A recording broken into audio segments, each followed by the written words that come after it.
I just remembered before I started this, the new DLC is coming up for Black Ops 3. It's a weird coincidence. Alright, so I've had this topic on my mind for a freaking long time. And it's starting to catch up.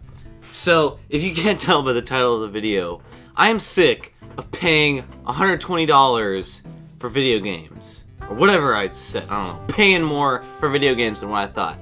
Now, what I mean by this is video game developers are saying, okay, we're gonna give you this game, it's $60, right?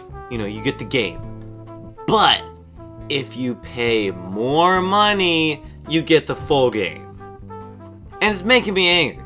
Like, alright, let's just start naming, I'm just gonna start naming off all these games. Like, we're gonna start off with Black Ops 3. Like, okay, Call of Duty has had this thing where they make the game and then you can buy 3 or 4 map packs that basically give you double the amount of maps in the game and a little extra, you know, which is, to me, that's fair. If you get, you know, you pay $60, you get a game, you end up paying $50 or $60 more dollars, and you get a second set of maps to play the game on, along with way more special maps. Like, it totally is fair. But ever since Ghost, it is this pay to get the entire game. Like in Ghost, you couldn't get all your weapons unless you bought two or three of the DLCs. And now in freaking Black Ops 3, you could pay $100 extra and still not even get a weapon off that with the stupid supply cases. Like, you pay $100, you start opening all these supply cases, and you don't get, what is it, like the MX Grand or the what is it? The crossbow thing, the shotgun pistol, like, what is this? And those are the better weapons of the game. So, to get the best weapons in the game, you have to pay money. That's just not fair. Or, you know, you can whatever, spend your crypto keys, but whatever. Crypto keys, that's always cosmetics and all your stupid little teeny tiny things. The next game, oh my gosh, Star Wars Battlefront. You literally have to pay $120 to get the entire game. So if you guys played Battlefront 1 or 2, you know all the maps they had, all the Jedis you could play as, all the cool people. You could be Yoda, Obi-Wan, Darth, I think you could be Anakin, you know, Luke, Han, Leia, and then random people who you don't even know the names of. And now, okay, in the new Battlefront, you have barely any maps. Some maps are just small enclosed parts of the big maps, and you have 6 heroes. You get Luke, Han, Leia, Darth, the Emperor, and, or sorry, you get Luke, Han, Leia, Vader, the Emperor, and Bubba. I call him Bubba, I know he's Boba, I call him Bubba. Then, alright, you can pay an extra $10 to get another set of maps, which is like, not that good. Then, you pay 15 bucks, you get 2 more heroes and another map. You pay 15 more bucks, you get 2 more heroes and another map. And you end up getting the entire game, like you did Battlefront in Battlefront 2, except for $120. Like, what? Like, I was excited because I read, you know, that they were coming out with a Death Star map, but then I was like, wait a second. Why isn't that in the game already? Why do they have to make the Death Star a paid-for map when it is, like, part of the main story? Like, what? It doesn't make sense. And Battlefront isn't even worth $60 to begin with. It's like $35 or $40. Because, let's be honest, the single player and co-op sucks. I would say $40 though, because it's a Star Wars interactive movie. It's not really a game. Which, that's totally fine. I like it. And I know EA, with the money thing, EA is totally all about that money. But, ugh. And then, dude, Rainbow Six Siege. That game, you could pay $10 to get a character. A character in the game. The game is worth $60.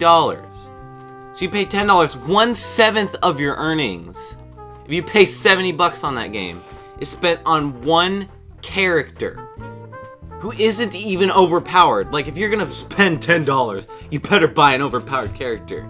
They even underpowered Frost with a shotgun, and they made Buck a little more stronger. Which, I guess they're kind of overpowered, but it's like, you can either spend $10 or grind the game out, which is what I did, and it was way more fun than spending $10. But it's like, why am I purchasing these $60 games just to get not the full game? Like, I remember buying MW3, and the one DLC I got for that is, it came with, what was it, 3 extra maps, 4 extra missions.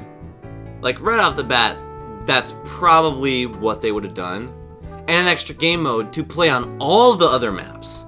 Like, it came with the 3 maps.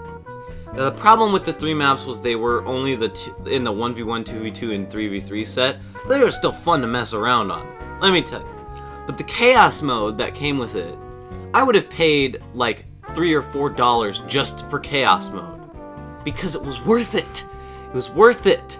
And now, buying the actual game, not for $120, is not worth it. All these games are not worth $120. Or Black Ops 3 is not worth $300. It's a $60 game with $60 worth of DLC. That's what's always been.